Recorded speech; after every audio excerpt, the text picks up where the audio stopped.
रिश्ते नाते कर्म भाग्य और हमारी जो किस्मत, इन सब से हमारा जो ये जीवन है, ये सब हमारा जीवन बना हुआ है। अगर हम गृहस्थ जीवन में जीते हैं तो हमारे जीवन में मोटिवेट होना आज इस कलयुग में बहुत ही ज़्यादा ज़रूरी है। क्योंकि जो रिश्ते नाते हैं वो भी आज हमारी जीवन में आध्यात्मिकता की दृष्टि से कह लो, या धार्मिक दृष्टि से कह लो, या नैतिक दृष्टि से कह लो, बिल्कुल ही लुप्त होते जा रहे हैं।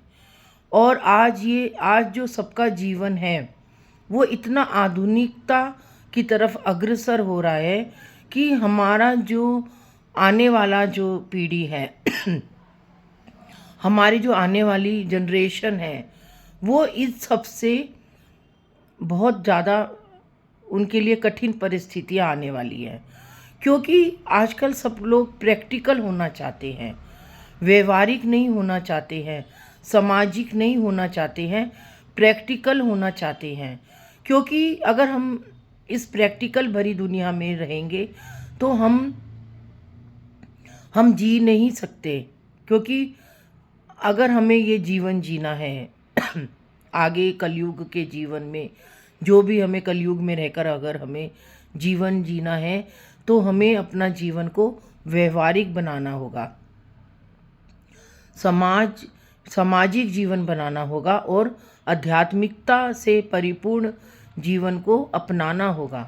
तभी हम आगे जाकर इस जीवन की सच्चाई को, इस जीवन की पवित्रता को समझ सकेंगे, अन्यथा नहीं। क्योंकि जब किसी के हृदय में आध्यात्मिकता का प्रवेश होता है, भक्ति का प्रवेश होता है, भक्ति से की प्रागढ़ता आती है हृदय में, तभी वो जीव अपने आप को, अपने जीवन को, अपने स्वयं को समझ पाता है, अन्यथा नहीं।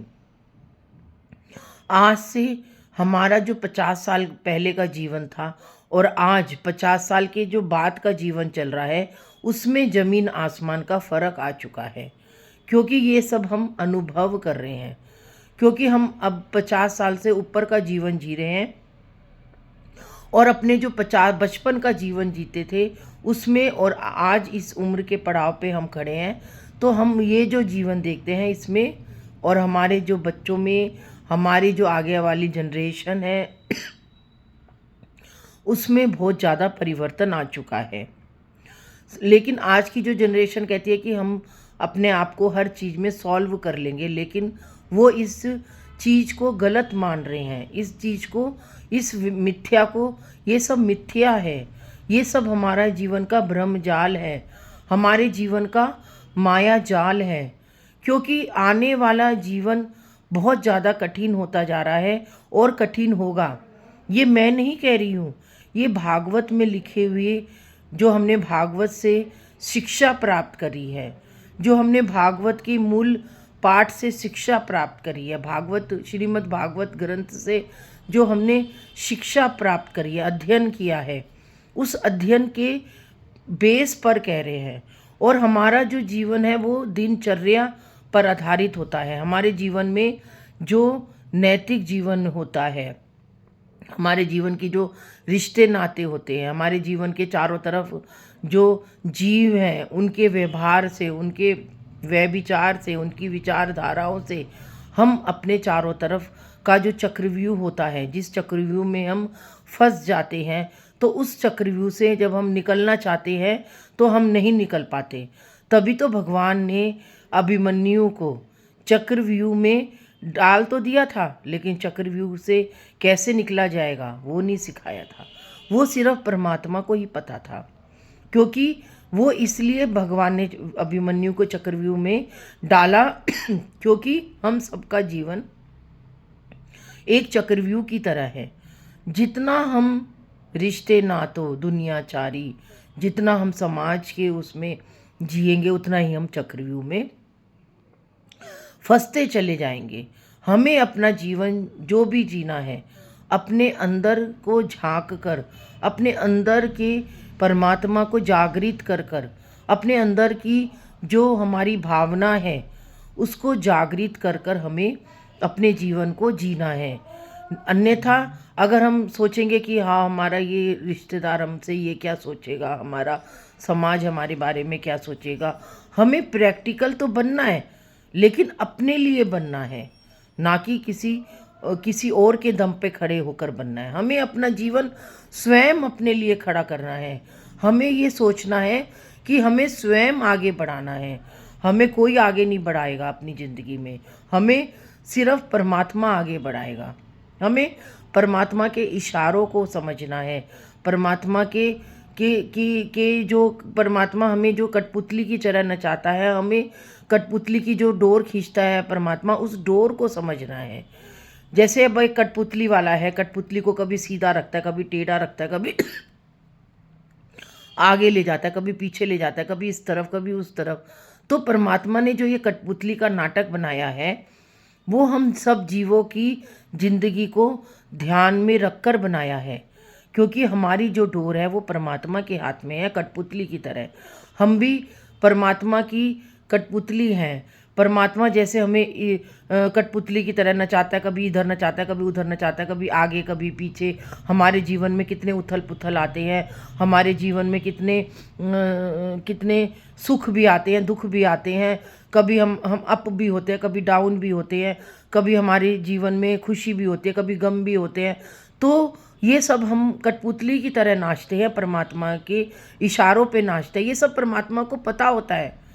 ये हम अपने कर्मों के अनुसार नाचते हैं, परमात्मा के अनुसार नाचते हैं। परमात्मा ही, भगवान ही हमें हमें नचाता है अपने हमारे कर्मों के अनुसार।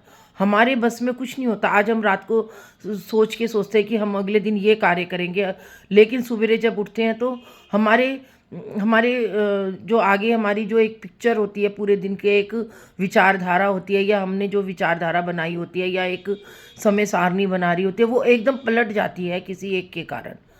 तो हम चाहकर भी उस समय सारणी के अनुसार नहीं चल पाते, क्योंकि हम जो सोचते हैं हम वो कभी कर ही नहीं पाते हैं, क्योंकि परमात्मा के हाथ में ही हमारा हर पल हर क्षण है।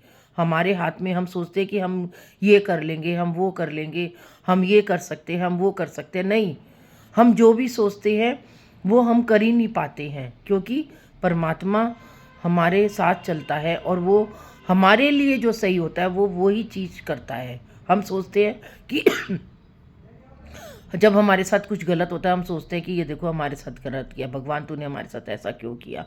हम सीधा परमात्मा को कोसते हैं, अपने आप को कभी नहीं कोसते। हमें सिर्फ ये कहते हैं कि हाँ, हमारे साथ अगर कभी गलत हुआ है तो हमें ये सोचना चाहिए कि हमारे कर्म ऐसे थे, हमारा भाग्य ऐसा था, या हमारी किस्मत ऐसी थी कि हमारे साथ ऐसा हुआ। जब हमारे साथ अच्छा हो तो हमें अपने कर्मों, अपने भाग्य, अपनी किस्मत और अपने रिश्तों, अपने जो रिश्ते होते हैं उनको सोचना चाहिए कि हाँ, आज हमारे साथ अच्छा हुआ है तो परमात्मा की कोई रजा होगी कि आज उसने हमारे साथ अच्छा किया, और बुरा भी किया है तो परमात्मा की रजा को ही मानकर उसका शुक्रियाना अदा कर कर हमें उसका शुक्रिया अदा करना चाहिए कि आज परमात्मा भगवान तू हमें ये सब चीज़ नहीं दिखाता तो हम उस चीज़ को कैसे समझ पाते। ये भी एक परमात्मा की परीक्षा होती है, और हमें उस परीक्षा में हमेशा से ही सही उतरना चाहिए, ना कि अपने आप को कोसना चाहिए, ना कि किसी दूसरे को कोसना चाहिए। हमें उस समय की अवधारणा को समझना चाहिए कि हमें ये समय हमें क्या सिखा रहा है।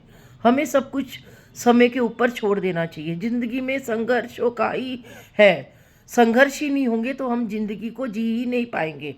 अब आप देखो, पांडवों के जीवन में संघर्ष था, भगवान राम के जीवन में संघर्ष था, और भगवान कृष्ण के जीवन में संघर्ष था। भगवान के जितने भी भक्त थे सबके जीवनों में संघर्ष था। भगवान चाहता तो इनके जीवन से संघर्ष को हटा सकता था, लेकिन नहीं, भगवान ने उन्हें संघर्ष दिया ताकि हम सब जीव उन संघर्षों से शिक्षा ले पाए, उन संघर्षों से अपने जीवन को आगे बढ़ा पाए। अगर भगवान ने हम जीवों को उत्पन्न ही नहीं करता तो ये सृष्टि का उद्भव ही क्यों करता। क्योंकि इस सृष्टि का उद्भव ही भगवान ने इस संसार को, इस काल चक्र को चलाने के लिए किया, समय की धारा को आगे बढ़ाने के लिए किया। कहते हैं ना, गंगा की धारा जैसे जैसे बढ़ती चली जाती है ऐसे ही समय की धारा है। समय की धारा, गंगा की धारा बिल्कुल सीधा चलती चली जाती है, ना वो आगे देखती है, ना वो पीछे देखती है, ना इधर देखती है, ना उधर देखती है। गंगा जी का पानी पूरे अपने वेग के सारे आगे बढ़ता चला जाता है। ऐसा ही समय है, समय भी आगे बढ़ता ही चला जाता है, बढ़ता चला जाता है, और समय का कुछ पता ही नहीं चलता। ना तो समय पीछे देखता है, ना ही गंगा जी पीछे मुड़ के देखती है। गंगा जी भी आगे बहती है, समय भी आगे बहता है। बस हमें समय के अनुसार और गंगा जी के अनुसार चलना बहना चाहिए अपनी ज़िंदगी में। गंगा की तरह पवित्र होना चाहिए, समय के अनुसार अपने आप को आगे बढ़ाना चाहिए, ना कि पीछे देखना चाहिए कि पीछे जो हो चुका है उसको छोड़ देना चाहिए।